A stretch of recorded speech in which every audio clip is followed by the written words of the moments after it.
नमस्कार, मैं हूं सपना और आप देख रहे हैं पी न्यूज़ भारत। सरकार के रवैये पर गुस्सा हुई एनकाउंटर में मारे गए अनुज प्रताप सिंह की बहन।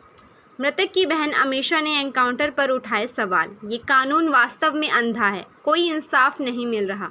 35 से 40 मुकदमे वाले खुलेआम घूम रहे हैं। मेरा भाई निर्दोष था, वह एनकाउंटर में मारा गया। सरकार के एनकाउंटर करने का रवैया ठीक नहीं। डकैती में शामिल सभी का एनकाउंटर होना चाहिए। सज़ा देने का काम कोर्ट का, एसटीएफ का नहीं। मेरे भाई को विपिन सिंह और अनुज ने फंसाया। Report Jitendra Sharma, P news Bharat, Sultanpur. आपने पहले ही अंदेशा जताया था, क्या कहना चाहती हैं? सर, हम यही कहना चाहते हैं कि पुलिस की वर्दी दी गई है तो उसका गलत फायदा न उठाएं। जिसके ऊपर 36 केस है उसका भी इनकाउंटर करवा देते, जिसके ऊपर एक केस है बेगुनाह उनका भी इनकाउंटर करवा दिए हैं ये लोग। अगर इसमें 15 लोग शामिल हैं, 14 लोग शामिल हैं तो सबका इनकाउंटर होना चाहिए। ये जो दिखाते हैं ना, ये कानून वास्तव में अंधा है, कोई इंसाफ नहीं मिल रहा है। हम लोगों के ऊपर क्या बीत रही है, हम लोगों की माँ भी नहीं है, पिता हैं हमारे बड़े भाई थे। अगर हमारे पिता कुछ हो गया तो हम लोग सारे कौन थे? हमारे भाई ही तो थे। उन लोगों ने उनका भी बेरहमी से इनकाउंटर कर दिया। हम यही चाहते हैं कि सबका इनकाउंटर हो, इंसाफ मिले। इस सरकार में हम अभी तक तो सरकार के खिलाफ कुछ नहीं बोल रहे थे, लेकिन वास्तव में जो हो रहा है बहुत गलत हो रहा है। ये नहीं होना चाहिए, चाहे फिर इसमें विपक्षी पार्टी हो या फिर कोई भी हो, कोई भी नेता हो, जो करवा रहा है बहुत गलत करवा रहा है। हम लोगों को इंसाफ मिलना चाहिए, ऐसा नहीं होना चाहिए था। जो किए हैं बहुत गलत किए हैं। भगवान तो उनको सजा देंगे ही, लेकिन उनको भी सजा मिलनी चाहिए कानून की तरफ से।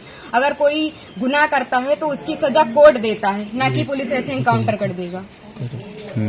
आपके भाई का क्या स्वभाव था, किस तरह से, कैसे आप लोगों के बीच में रहते थे वो? सर, हमारे भाई का स्वभाव एकदम सरल था, पढ़ने लिखने में भी अच्छे थे।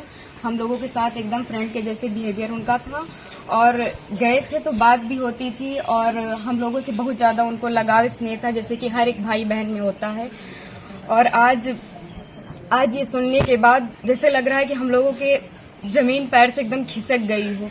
जो कानून ने किया उनको ऐसा नहीं करना चाहिए। अगर वो मिल गए थे, झूठी दिखा रहे हैं कि फायरिंग हुई, मुठभेड़ हुआ। अगर कोई छिप रहा है डर कि हमारा एनकाउंटर ना हो जाए, तो ये झूठा अफवाह क्यों फैला रहे हैं कि फायरिंग हुई, मुठभेड़ हुआ? कुछ नहीं हुआ। उसमें फिर पुलिस को भी मरना चाहिए था ना, पुलिस का एनकाउंटर क्यों नहीं हुआ? आखिरी बार कब आए थे आपके भाई? आखिरी बार 3 जून को आए थे, 4 जून को उनका टिकट था, वापस चले गए थे सूरत, वहीं रहते थे। तो क्या एक साजिश था ताकि भाई की हत्या हुई, एसटीएफ ने कराया? और इसमें जो विपिन सिंह है और जो विनय शुक्ला हैं, वो हमारे घर पे आए थे, 3-4 बार आए थे, और हमारे भाई पढ़ाई करते थे। अभी तक हम ये सब बयान नहीं करना चाहते थे, लेकिन अब हम एकदम सच्चाई बता रहे हैं।